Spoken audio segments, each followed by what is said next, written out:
Sejam muito bem-vindos, RPGistas de todo o Brasil. Meu nome é Larissa. Meu Brainer. E esse é o podcast dos mestres de Candlekeep.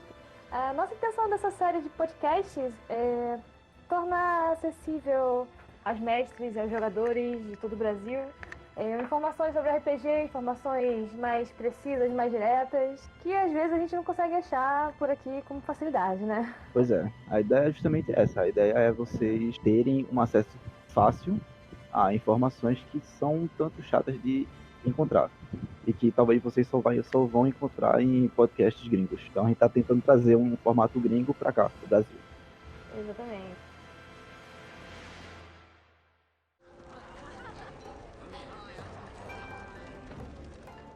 E vamos ter outros podcasts sobre lugares, a lore em geral, como fazer, o que fazer, resenha detalhada das campanhas oficiais que a gente puder fazer, algumas ideias de campanhas, sidequests e outras situações que a gente pode trazer para vocês para ajudar também, né?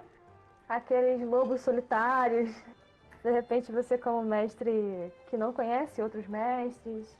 A gente não pretende fazer disso uma espécie de aula sobre lore de cenários e lore de alguma outra coisa, mas a ideia é fazer uma conversa descontraída com o pessoal aqui. Todo mundo aqui é amigo, então todo mundo aqui vai ser uma espécie de conversa, como se fosse uma conversa de bar, conversando sobre RPG. Exatamente. E também porque mestrar, né, gente? Mestrar é um trabalhoso. Você precisa ler, precisa ter uma bagagem criativa. E a gente está tentando trazer um pouco dessa bagagem para te ajudar a desenvolver melhor a sua criatividade, a lore do local que você está trabalhando. E a gente vai falar mais sobre Dungeons and Dragons porque é o que é mais antigo no momento, é o que tem mais lore oficial publicada, mas tem outros sistemas que a gente vai abordar também. Pra quem não conhece, está chegando agora, é, acha que tudo é D&D, não é. Tem vários outros sistemas que seguem a mesma linha de Dungeons and Dragons, mas são completamente diferentes, né? Tipo, Call of Cthulhu. Pathfinder, Tormenta.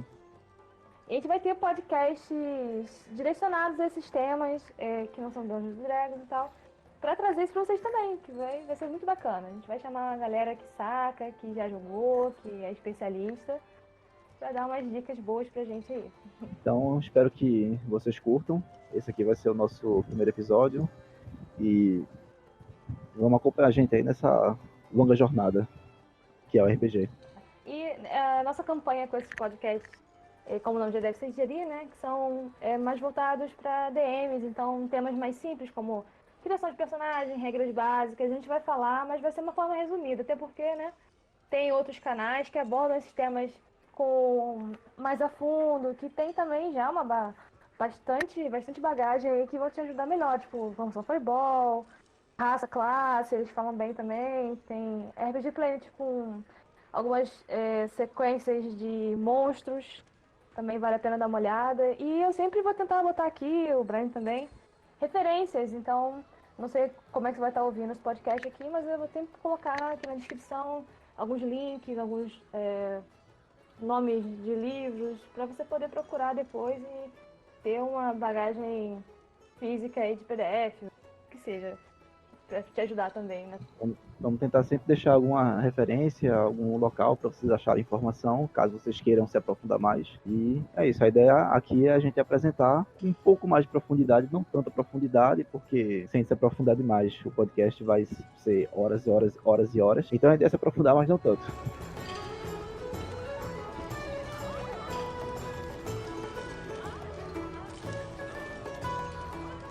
E partindo do princípio, então, eu vou falar um pouquinho do princípio de como é que foi criado, de fato, começou esse projeto de Dungeons and Dragons, né? Primeiro foi Ernest Gary Giggs, se fala o nome dele. Ele começou a jogar jogos de tabuleiro com uns 15 anos e ele gostava de inventar regras, usar mapas e dados diferentes. E isso já passou a ser mais do que um hobby para ele quando ele cresceu, e foi em 1966 que ele participou da criação da Wargame. Um ano depois ele organizou uma reunião na casa dele sobre jogos, no porão de casa.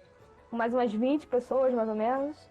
E foi considerada aí, no caso, a primeira GameCon. Pra quem não conhece, é considerada a maior convenção de jogos do mundo, hoje em dia. Então, se você hoje tá aí marcando um roleplay despretensioso, num sábado à tarde, né? Pode ser daqui a alguns anos, né? Se torne o maior roleplay da América Latina. Não sei, nunca se sabe. Então fica esperto aí. E foi nessa reunião assim que ele conheceu, provavelmente muito regado a salgadinho, War, Batalha Naval, que ele conheceu outros caras importantes também pro D&D, que foi o Dave Erneston e o Jeff Perry. Também compartilhavam desses gostos estranhos aí, né, por jogos de tabuleiro e tal. Junto com o Jeff, em 71, eles lançaram um jogo de tabuleiro com miniaturas chamado Shenmue. É um jogo de guerra ambientado na era medieval. Esse primeiro trabalho, cara, foi o que introduziu os primeiros conceitos de dano, de CA, que depois seria aproveitado em Dungeons & Dragons. Então, em 73, Gary fundou a TSR, que havia ser a maior produtora de RPG do mundo na época. Até agora ainda é uma das maiores, né? Foi uma das maiores.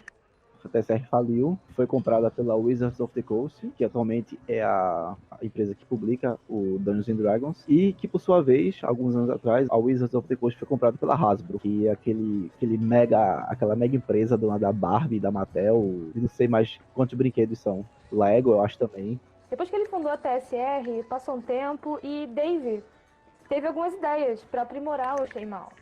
Foi aí que surgiu o primeiro protótipo de Dungeons Dragons, que se chamou Blackmoor. Ele ainda está lançando o Blackmoor, a empresa ainda lança, relança, tem novas edições, agora tem jogos para computador, jogos para celular.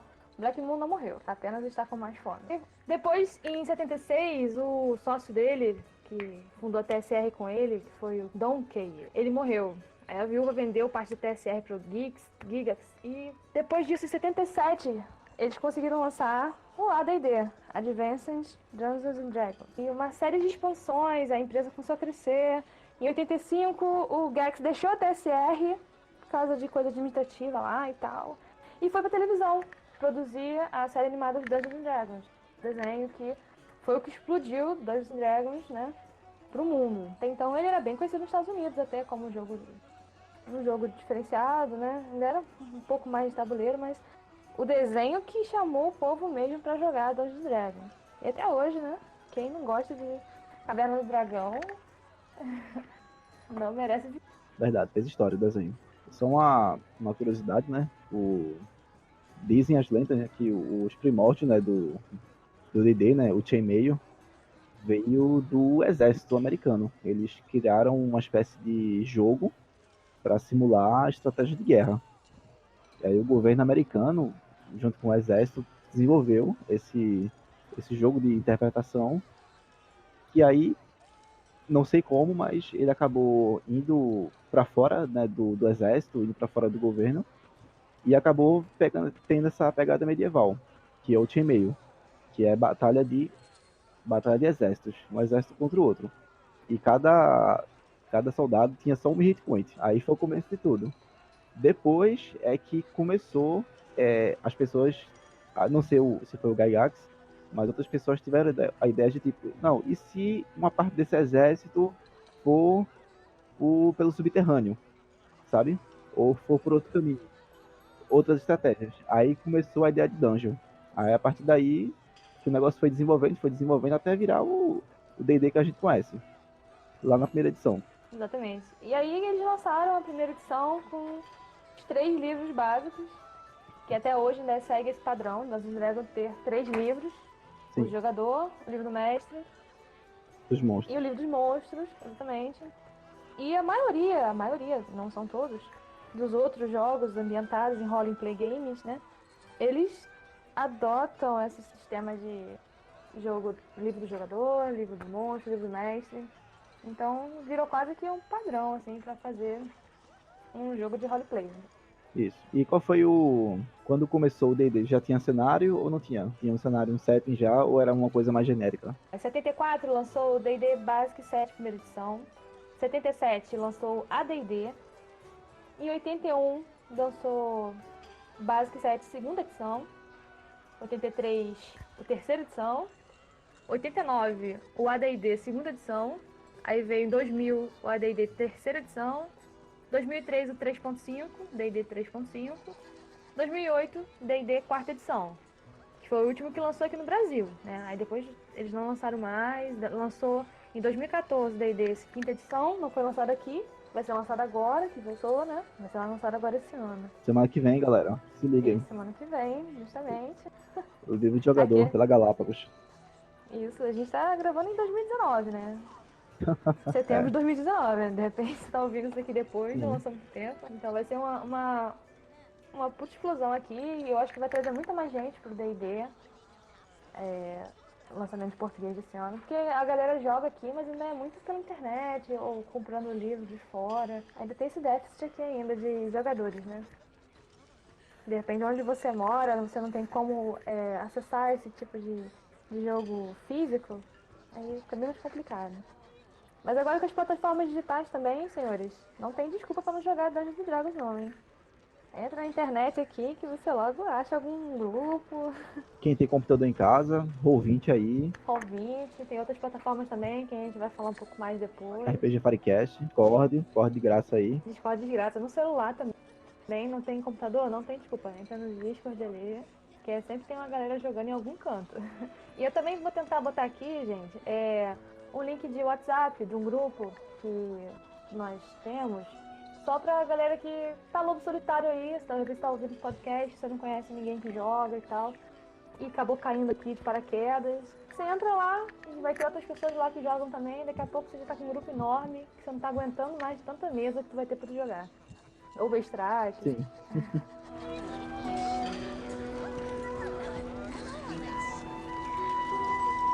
Bom, primeiríssimo cenário, eu não acho que foi Greyhawk, eu acho que foi algum outro, deve ter sido Lankmar ou alguma outra coisa assim, mas eu vou considerar o publicado. Quando lançou, a primeira edição do D&D foi criada pelo próprio Gary Gygax. Ele também desenvolveu um cenário de campanha, uma fantasia medieval, que ele batizou de Greyhawk. Foi o primeiríssimo cenário de D&D. E uma coisa interessante é que os NPCs famosos de Greyhawk, Mordenkainen, Tenser, são personagens do grupo do Gary Gygax. Ele usou os personagens da mesa dele e os transformou em NPCs. Isso que é bacana, né? Você fazer uma história que você, fica tão épica que você leva isso pra tudo quanto é lugar. Sim. Greyhawk, ele é um cenário um pouco... Ele não é tão capa-espada ou tão fantasia épica, ele é uma coisa mais soturna, ele é uma coisa um pouco mais obscura, por assim dizer, um pouco mais parecida com o nosso mundo real, mas ele tem sim os toques de fantasia, tem ordem de cavaleiros, deuses, esse tipo de coisa que um cenário de fantasia medieval tem que ter. Ele foi até a segunda edição, se eu não me engano, e a partir da terceira edição ele não foi mais publicado, porque acabou que o Gary Gygax acabou falecendo, e como ele escrevia, era só ele que escrevia o cenário, então ninguém quis mais mexer nesse cenário. Isso, da continuidade. E aí o que salvou a TSR na época foi Dragonlance. Dragonlance foi uma proposta bem ambiciosa, porque Dragonlance foi desenvolvido por um casal, Margaret Wise e Trace Hickman, e eles desenvolveram esse cenário de fantasia heróica, fantasia épica, que tinha essa deusa maligna chamada Takizis, e ela era a grande vilã desse cenário. E o plot todo de Dragonlance gira em torno, eu acho que eles são 7 heróis. E na época foi um projeto ambicioso pelo seguinte: a ideia do casal, o Margaret Wise e Tracy Hickman, não era só criar o cenário de campanha. Eles criaram o cenário de campanha, criaram aventuras em que os jogadores poderiam jogar essas aventuras numa série de aventuras que são, eu acho que são as Crônicas da Lança, e uma trilogia de três livros, três romances. Esses romances iam contar a história desse grupo de heróis liderados pelo Tannis, um meio-elfo, contra a ascensão dessa deusa maligna chamada Takizis. E as aventuras que eu falei anteriormente, esse set de aventuras, as Crônicas da Lança, você ia jogar as aventuras que estavam descritas nessa trilogia de romances. Ou seja, você só iria trocar os personagens, os NPCs, o Tannis, os outros companheiros dele, e você ia colocar na sua mesa os personagens dos seus jogadores para viver as aventuras que esses NPCs viveriam no livro. Era um projeto ambicioso na época. Pô, isso é muito bacana. É muito ambicioso mesmo. Só que parece nem sandbox também, né? É uma coisa bem, assim, meio que trava um pouco. Na época a recepção disso foi um tanto... para o pessoal da TSR foi bem resistente, eles não queriam fazer porque ia ser muito caro na época, mas o casal conseguiu convencer, foram convencidos, publicaram e foi um sucesso estrondoso. As aventuras venderam pra caramba, todo mundo adorou o cenário e aquela coisa toda, todo mundo adorou. Ao mesmo tempo, na época do AD&D, acho que Dragonlance chegou na segunda edição, foi publicado também um outro cenário, de longe é o mais conhecido, que é o tal do Forgotten Realms, criado pelo velhinho simpático Ed Greenwood. Ele é pouco conhecido, eu acho que não sei se você vai conhecer. Aham. Forgotten, quem tá ouvindo, não sei se conhece, Costa da Espada e todos os outros lugares É, magníficos que tem Forgotten Realms. verdade. De longe, ele é o cenário mais icônico de D&D, o mais conhecido, e os NPCs mais conhecidos. Quem nunca ouviu falar do Ranger Drow, o Dristor Urden, ou do Mago do Vale das Sombras, o Elvister. E além do que, a gente vai ter que gravar muita coisa sobre Forgotten Realms. E eu acho que nem vai ter tempo hábil de vida pra gravar tanto podcast sobre Forgotten Realms. Tem muita história, Sim, muita lore, e a gente vai tentar pegar lugares específicos. Vamos tentar pegar tudo que puder pegar, né? Mas, por exemplo, você tá em Baldur's Gate, a gente vai tentar fazer um podcast específico, um ou dois ou três, o que seja. Pra te dar o que tá acontecendo ali, o que já aconteceu ali, porque Forgotten Realms tem uma história, tem uma, como se diz, uma linha do tempo. Muita coisa acontece ali e vai ser incrível. Acho que vai ser muito legal. sim. Vamos tentar destrinchar tudo, tudo não, quase tudo do cenário, porque tudo é impossível. São mais de 300 livros só sobre esse cenário, então é muita coisa. Vai trazer o que puder, mais relevante, mais interessante. Vai trazer. É.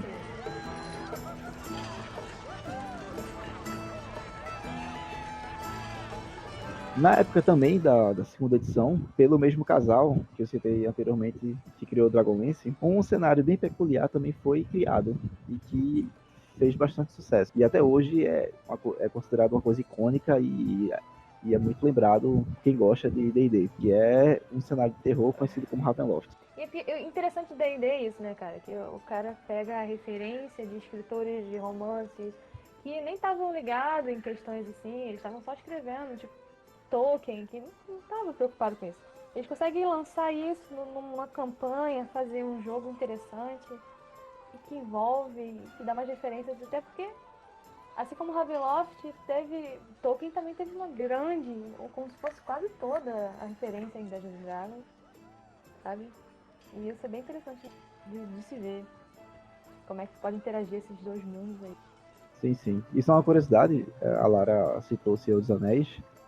A TSR, na época quando ela funcionava, antes de falir, ela tinha os direitos de publicação do RPG Um Anel, do Senhor dos Anéis. Ela tinha os direitos, mas por algum motivo, por alguma treta, ela acabou não publicando e posteriormente perdeu os direitos. Ah, provavelmente deve ser muito caro, devia estar absurdamente. Sim, Mas até hoje, se você quiser ambientar um mundo baseado em Senhor dos Anéis, é muito simples, porque D&D quase inteiro é baseado em... é verdade. E aí Ravenloft foi um sucesso estrondoso. Foi lançado em 1986 e todo mundo adorou aquilo, achou super interessante, uma pegada totalmente diferente, fugindo um pouco da fantasia clássica de dragões e elfos, esse tipo de coisa. É completamente diferente, uma outra pegada de terror, Isso. horror. É uma pegada de terror e lida com insanidade, sabe? Você tá em um local que não é o mundo que você vive, é o outro mundo, e aí tudo lá conspira pra você. É uma coisa quase que Batman, né? Isso, Quase que Gotham. Gotham também nunca fica de dia, então. No caso de Ravenloft, tá sempre aquele clima de tensão, de terror. isso. E as criaturas lá são as mais horripilantes possíveis. Você vai encontrar vampiros, lobisomens, espantalhos, assombrados, bruxas, fantasmas. Então é um local, pra quem gosta de terror, é um prato cheio. E é completamente diferente, realmente, da pegada de medieval clássico, Sim. dragão.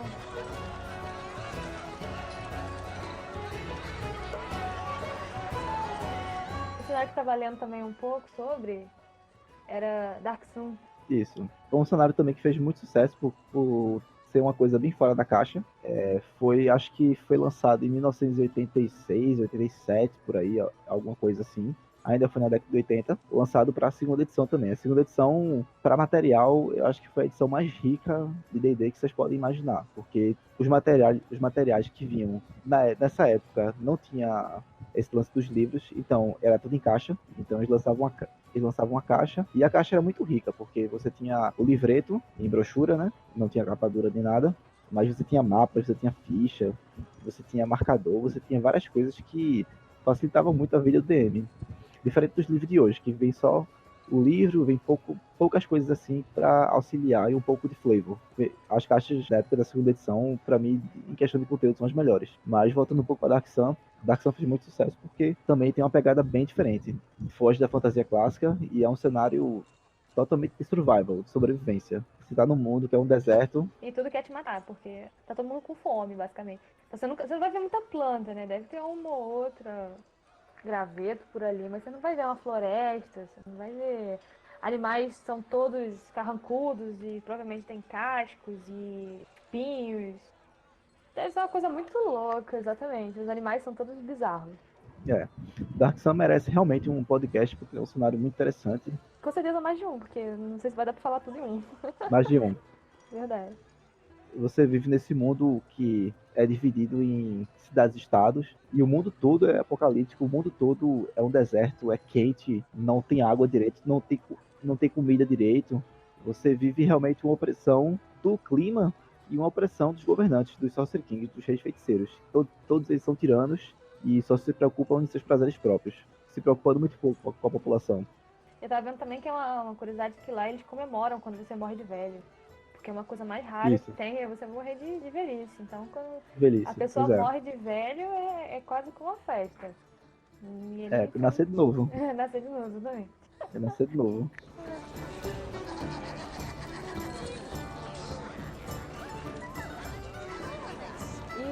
E também outro cenário que é meio oposto a esse é Eberron, né? Eberron.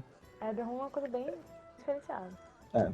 Eberron já chegou um pouco mais tardio, ele não chegou na segunda edição, ele chegou na terceira edição, assim que lançou. A terceira edição, já na terceira edição, a TSR tinha falido e a Wizards of the Coast já tinha comprado a TSR, então ela conseguiu os direitos de publicar o Dungeons and Dragons. E aí eles acharam que já era hora de lançar uma edição nova, então eles mudaram tudo. Nessa época a gente já tem a mudança de o D&D não é mais lançado em caixa, é lançado em livros agora, né? É lançado em livro. E aí Já tá na 3.5, né? na 3.0. 3.0. 3.0. A Wizard fez um concurso mundial porque ela estava querendo um cenário novo. E aí várias pessoas mandaram e eles ofereciam um prêmio, acho que de $60 mil na época, uma coisa assim. E aí esse cara acabou sendo um dos finalistas, o Keith Baker. E ele começou a escrever mais, a Wizard começou a pedir mais coisas, até que o cenário dele foi escolhido. E esse cenário é Eberron. É um cenário onde é um cenário high fantasy, mas não é um high fantasy igual a Forgotten ou a Dragonlance. Ele é um cenário high fantasy porque a magia é como se fosse uma tecnologia. É como se fosse energia elétrica. As pessoas usam magia para alimentar trens, para ter postes na rua. É porque pensando bem, eu acho que a internet é uma magia, pra mim. É mágico. É De certo mágico. ponto, né? É mágico. A gente vira no cotidiano certas Isso. coisas, mas uma pessoa, por exemplo, que brota aqui, vindo de uma era medieval maluca aí, vai falar, caraca, como assim? E Eberron, ele tem realmente essa pegada steampunk, de tipo, você ter já máquinas, com começo de indústria, trens movidos a magia, né, obviamente, mas você tem postes com energia, entre aspas, elétrica, você tem zeppelins, como se fossem navios voadores, que são movidos também a um pouco de engenhocas mecânicas. Então, você vê que é um cenário menos medieval, quase que um pouco era vitoriana, uma coisa mais moderna. E que agradou muita gente também, porque se você observar os cenários de D&D, eles acabam cobrindo praticamente todos os gostos. Para quem curte a fantasia medieval clássica, para quem curte um cenário de sobrevivência, que é um pouco mais opressor, para quem curte terror, para quem curte uma coisa mais tecnológica. Então, eles conseguem cobrir tudo. Então, tem jogo para todos os gostos. Tem jogo pra todos os gostos. Você pode escolher aí à vontade o seu cenário. Você não tem desculpa, não. Isso.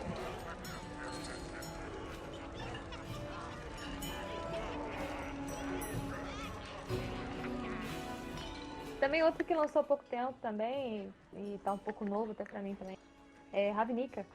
Mais voltado pra uma pegada de Magic.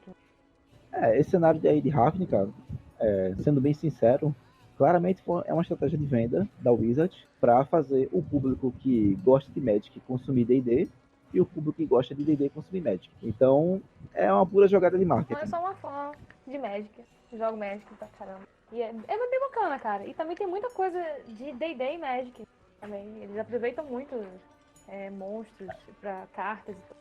É bem legal. Também, de repente, Eu confesso pra vocês que eu não jogo Magic, então não vou opinar. Não tem como opinar. Não, a É, gente, eu vou pensar em chamar alguém, a galera que joga Magic a fundo. Tem muita coisa legal que é D&D e Magic também. Bem interessante pra depois a gente dar uma olhada.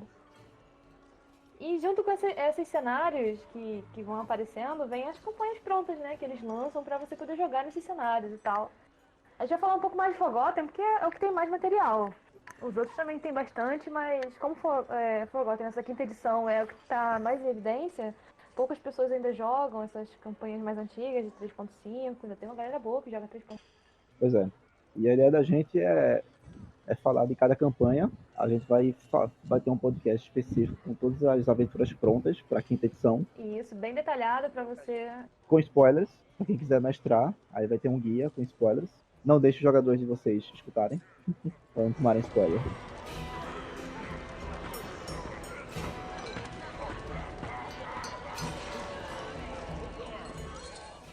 Um outro cenário que é bem interessante também, pouca gente conhece, acho que só foi até a segunda edição, é o Spelljammer. Spelljammer, basicamente, ele é um cenário que você pode fazer crossover entre cenários.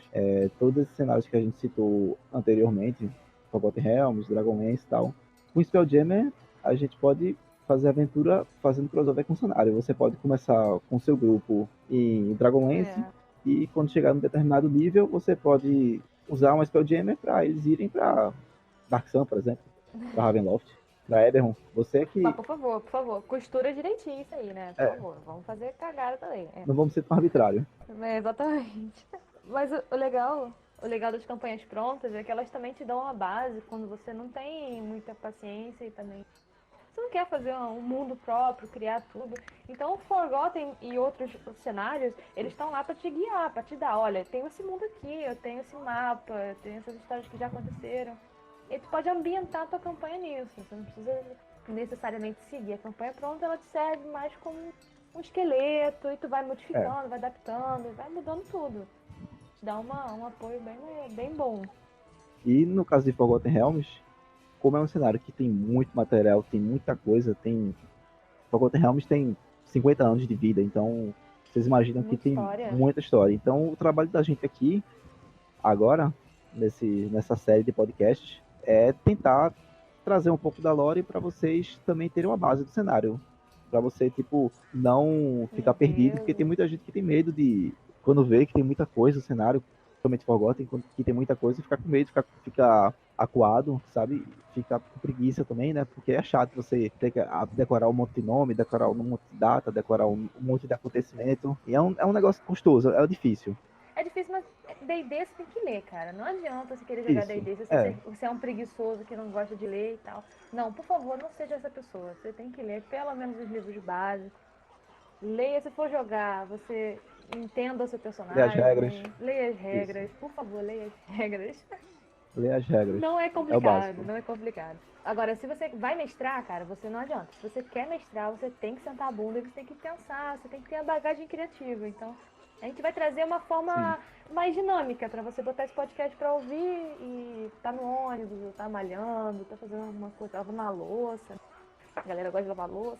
E aí, poder ter absorver um pouco desse conteúdo sem ter que, de fato, parar para ler. Mas é bom ler, tá? Por favor. A gente vai deixar os links aqui, ou no Facebook e tal, e vocês, por favor, leiam, Isso. tá? A ideia da gente aqui é tentar facilitar um pouco a vida de vocês. Se vocês precisarem de lore para alguma coisa, é só vocês escutarem. E como é um podcast, é uma mídia que você pode escutar em qualquer lugar, no ônibus, no metrô, na fila do banco, então a gente vai tentar facilitar um pouco a vida de vocês.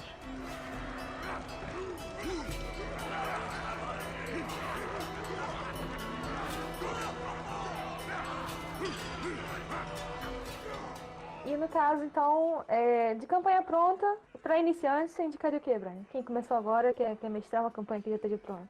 Cara, mestrar uma campanha pronta que o cara quer acabar de mestrar alguma coisa. Eu acho que Starter 7, Mina Perdida de Fandelver, Starter set. Ou uma one um shot. shot. Também você consegue achar na Isso. internet muitas one shots que talvez nem sejam tão oficiais assim, mas tem uma lorezinha tranquila pra você mestrar.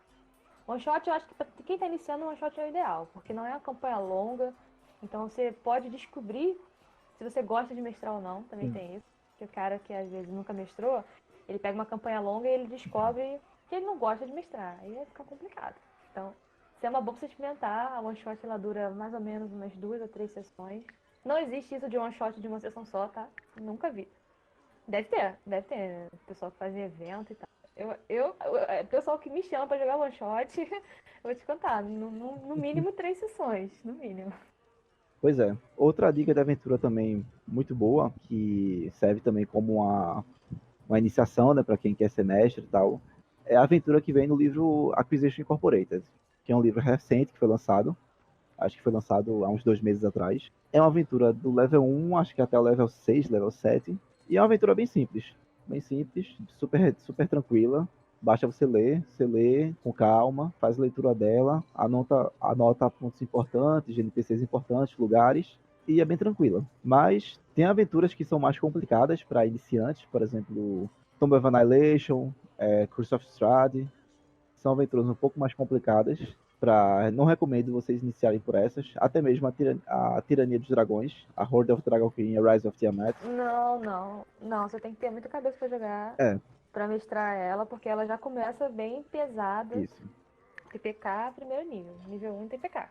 A gente vai fazer um podcast só sobre elas Sim, e sobre elas específicas. a gente vai tentar dar umas dicas para vocês, para quem quiser mestrar, não sofrer tanto e dar uma balanceada na aventura, porque assim, a aventura, essa específica, ela é boa, a história dela é legal, mas ela é desbalanceada em questão dos encontros, em questão dos Exatamente. combates. Não só ela, tem muitas aventuras prontas que você vai pensando que não, tá tudo certo.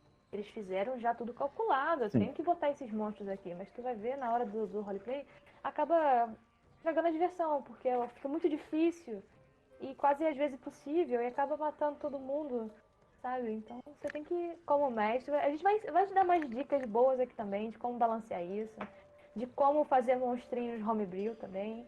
Pra quem não sabe, homebrew é aquela adaptação que você pode fazer, criar seus monstros, criar seus cenários, suas lores loucas aí, pra vocês poderem ter mais bagagem, mais criatividade pra desenvolver sozinhos suas próprias campanhas.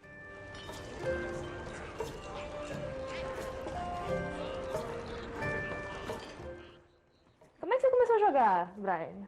como eu comecei a jogar, D&D, como então, é que foi isso? eu comecei a me interessar por RPG assistindo o Rolo Dado, campanha do Azex. Quem não conhece tem que assistir porque é muito boa. Muito boa. As Ecos, além disso, ele tem palestras muito boas para mestres Isso. sobre dinâmica de mestre, como ser eticamente, como agir. É bem legal. Você pode dar uma olhada nas Ecos lá, que é bem bacana. E ali é uma aula para mestrar, porque o Azex é um mestre muito bom. Então, quem assistir vai ter muito insight de como conduzir uma exploração, como conduzir um combate, como conduzir um roleplay. Então, eu recomendo muito. Mas voltando, eu assisti a campanha do Azex, assisti seguidamente, fiz maratona do rolo dado, e aí me deu vontade de começar a mestrar. Eu comecei a aprender sobre a quinta edição, comecei a aprender sobre o sistema, como funciona mais ou menos as mecânicas de ataque, de dano, esse tipo de coisa. Uhum. E comecei a também aprender sobre um pouco de Forgotten Realms, já que a campanha das X é em Forgotten. E também aquilo, né? Você começa a se interessar e aí acaba que Sim. seus amigos não estão na mesma vibe que você. Aí você quer jogar, mas não tem ninguém pra jogar com você. E aí a gente acaba virando mestre, porque o que falta no mercado é mestre. Jogador, você tem balança uma árvore na esquina, cai 5. Jogador tem de rodo. Mas tem a rodo, mas mestre, então, mestre é mais complicado. E quando a gente quer jogar e não tem ninguém pra mestrar pra gente, a gente faz o quê? Pega o livro e vai ler. E acaba sendo uma paixão, e às vezes você nem tá gostando de jogar mais. Particularmente, eu gosto mais de mestrar do que de jogar. Quando eu tô jogando, eu fico meio ansiosa. Porque eu não tô no controle daquela situação ali, eu fico. Coisa que. Eu comecei mestrando, realmente. Comecei mestrando para Também. 3 amigos, na verdade, de onde eu moro. Comecei mestrando para 3 amigos. E aí eu comecei depois a entrar em grupos de RPG no Facebook e comecei a participar de discussões, comecei a participar de acompanhar as discussões e comecei assim. Eu joguei muito pouco na vida. Eu joguei como jogador, eu acho que só joguei umas 3 meses. E o resto foi só mestrando. E você, Lara, como é que começou no RPG? Eu também comecei mestrando também, porque aqui que eu moro no Rio de Janeiro, que não tinha ninguém, meus amigos, não tinha ninguém que queria jogar RPG com a gente. Era eu e meu namorado, a gente, pô, vamos jogar. Só que aí eu mestrar pra ele mestrar pra mim, não era tão legal. Tanto é que a gente não sabia muito bem como fazer. O que a gente fez? A gente achou os livros básicos na internet, a gente imprimiu, encadernou bonitinho. A gente não tinha dinheiro pra comprar, né, em inglês. Então, fazer o quê? A gente imprimiu em português mesmo, traduzido por fã, sabe? Muita coisa traduzida errada, mas passa por cima. E a gente caiu, a gente leu os livros e chamou a gente pra jogar aqui na cidade. Achamos 2 amigos nossos, mas nunca podiam. Ficamos assim mais de um ano com aquela vontade de jogar e não sabendo que dá pra jogar pela internet. Eu nem imaginava isso. Um belo dia eu entrei no Facebook, aí achei um grupo lá. Comecei a conversar e me chamaram pra uma sessãozinha de cenário próprio e tal, e me apaixonei. Aí eu descobri o Roll20, descobri discos, descobri um mundo de gente que quer jogar RPG. Tanto é que, pô, a gente tá longe pra caramba, né, Brian? Você tá onde agora? Você mora onde? Eu moro em Recife. Aí, Recife, eu moro no Rio de Janeiro e tal. E a gente tá jogando junto, sabe? Porque é Sim. vontade de jogar e a gente conhece gente que tá afim também em todo lugar do mundo. Na minha mesa tem o menino do Ceará, São Paulo, Minas Gerais, Curitiba, sabe? Então, é uma coisa que a gente se reúne toda semana. A gente se reúne, se diverte, cada um em suas casas. Não é tão legal quanto presencial, mas, poxa, é uma diversão incrível. Recomendo pra quem ainda não joga, joga RPG, que é uma terapia. Terapia pra vida. Sim. E arrisco até dizer que RPG é uma coisa que pode até você ter um escapismo, sabe? Você até, quem sabe, tentar tratar uma depressão, uma coisa assim, porque você tá ocupando sua Com cabeça, você certeza. tá lendo uma coisa legal. Você tá saindo da sua realidade e tendo uma imersão completamente diferente. Quando a gente tá na campanha, a gente esquece que a gente tá num quarto, esquece que tem que trabalhar amanhã. Sabe? Você tá ali naquela floresta, com aquele monstro na sua frente, você tem objetivo, você tem que salvar alguém, sabe? É bem Pois é. legal. Então isso, com certeza, depressão. Tem até estudos sobre isso, depois eu vou procurar até pra botar pro pessoal aí alguns links de artigos, de estudos lá de fora, que provam que RPG, tipo, ajudam muito no tratamento da depressão. Vários tipos de depressão. Né? E tanto é. Não só depressão, como o seu crescimento pessoal, né? Até porque no RPG você vai interagir, você vai ter que tomar Isso, iniciativa profissional. em certas coisas. Isso pode ser na sua vida pessoal, no seu trabalho. Sim. Você, por exemplo, quem mestra, perder um pouco de medo de falar em público, sabe? Porque Dinâmica. você vai estar mestrando para improvisar. Porque imagina uma mesa presencial, você está mestrando para 7 pessoas, porque não, você está falando em público ali. Então, com isso, pode ser uma besteira, mas com o exercício da prática, você pode perder o medo de falar em público. Exatamente. E a improvisação, ela te faz ter criatividade, então pensar rápido. Você começa a ter que Sim, raciocinar rápido, a tentar criar soluções para os problemas que aparecem que você não estava esperando. Você não estava esperando que aquilo acontecesse. Então, você desenvolve muita coisa. Então, RPG é um jogo complicado. No início é. Mas depois que você aprende as regras básicas, meu querido, você vai desbravar o mundo aí, não vai querer parar mais. é. E RPG não se resume só a fantasia medieval. Se você quiser, tem outros RPGs, se Claro que você não. quiser uma coisa mais voltada para uma investigação pesada, você pode jogar um Cyber. Cthulhu, Cyberpunk, se você gosta de coisas tecnológicas, tecnologias avançadas. Se você quer um terror, Mundo das Trevas, vampiro, lobisomem. Exatamente, cyberpunk e super tudo que você preferir, né? Então, quem não joga, recomendo muito a vir jogar. Tem RPG até brasileiro, que a gente vai falar com certeza. Isso, é verdade. Bandeira do É Elefante da Arara. verdade. E é muito Sim. interessante. Você já mestrou, não foi? Não Ou mestrei foi? ainda, mas pretendo. Vou chamar vocês para jogar. O grupo. O grupo da gente, vou Pode chamar, fazer um chamar. one shot. Poxa, vai ser muito legal. E até bom pra gente poder falar mais propriedade também. Eu não conhecia antes. Sim, Você tinha me falado antes do coisa. Eu não sabia que tinha. pronto. E a gente aqui também não sabe no Brasil. Às vezes tem um monte de coisa boa aqui que a gente não tem nem noção. Sim. Porque não tem fácil acesso a esse tipo de informação. E agora vai ter. Porque os mestres aqui estão aqui pra isso. E a gente vai falar alguns podcasts, vai fazer alguns podcasts sobre RPG, porque além da temática dele ser muito boa, porque é o Brasil colônia, o Brasil de 1500, de 1600, fantástico, com as lendas que a gente conhece de Yara, Saci Pererê, todas elas no RPG são reais, você pode interagir com elas. E é um RPG brasileiro, né? Então eu acho importante a gente revalorizar o que é da gente também, não só tipo D&D, que é americano, tudo bem, D&D é legal, mas Verdade. a gente tem um produto que é legal aqui também, então a gente tem que dar força também. Verdade. E de repente você se apaixona tanto quanto. É só Sim, falta de conhecer mesmo. A gente vai trazer isso pra vocês também. Vai ser bem legal. Eu espero sim. que todo mundo goste. é isso, gente. Muito obrigada por acompanhar até aqui. Sim, esse vai ser o primeiro de muitos, esperamos. Próxima sessão, vamos ter pessoas diferentes, vamos ter outros narradores também com experiências maravilhosas para trazer o máximo do que pudermos de lore, de experiência e de informação boa para vocês. É isso aí, galera. Obrigado por estar aqui com a gente, ouvindo o nosso papo e aprendendo. Espero que vocês tenham um bom uso desse conhecimento que a gente está tentando disponibilizar aqui para vocês e vamos jogar RPG. Vamos jogar. E aí eu vou deixar aqui links também das referências e links para vocês quiserem falar com a gente também, quiser dar uma dica, quiser participar aqui do podcast. Pode mandar tudo que for para agregar, pode mandar que a gente aceita. Perfeito. Muito obrigada, pessoal. Valeu. Até já. Tchau, tchau. Tchau.